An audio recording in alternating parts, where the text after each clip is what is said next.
As we have already studied about the relation between total utility and marginal utility, and we have seen that as the number of units consumed increases, the total utility increases, but marginal utility decreases.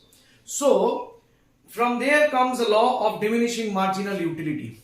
The law of diminishing marginal utility states that as the amount consumed of a commodity increases, the utility derived by the consumer from the additional units, that is marginal utility, goes on decreasing.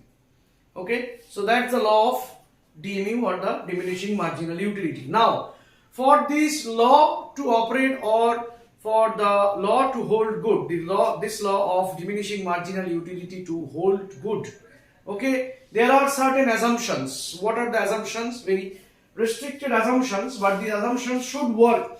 If these assumptions do not work, then the law may not be there. So may not be operating in the way it is. So what are the assumptions behind the law? Assumptions are that all units of a commodity are identical. That means every unit, the first unit or the second unit, the third unit, as we were taking in the schedule, or as we were discussing, that every unit is same in quality, size, identical in every respect. You are not decreasing the your utility, the marginal utility does not decrease because of these factors like quality and all. Every unit of a commodity is identical in all respect. Okay, the unit of a commodity is standard, not too small, not too large.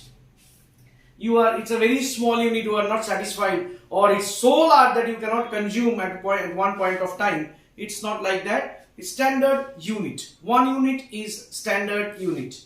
Okay, no change in taste and preference pattern. You are not satisfied, or your utility is decreasing, marginal utility is decreasing, not because of that your preference pattern changes. Your preference pattern remains same. As total utility increases, marginal utility decreases, because your desire to have more at a certain point of time is decreasing. Okay, so that's why marginal utility decreases. As we mentioned, continuity in consumption at a point of time. Okay, no change in price of substitute goods. There should not be any change of substitute goods. Utility is cardinally measurable, as we mentioned at the beginning only, that we are measuring utility by numbers, cardinal numbers with units utils. And the consumer is a rational consumer, means with normal behavior. So these are the assumptions and the law of diminishing marginal utility.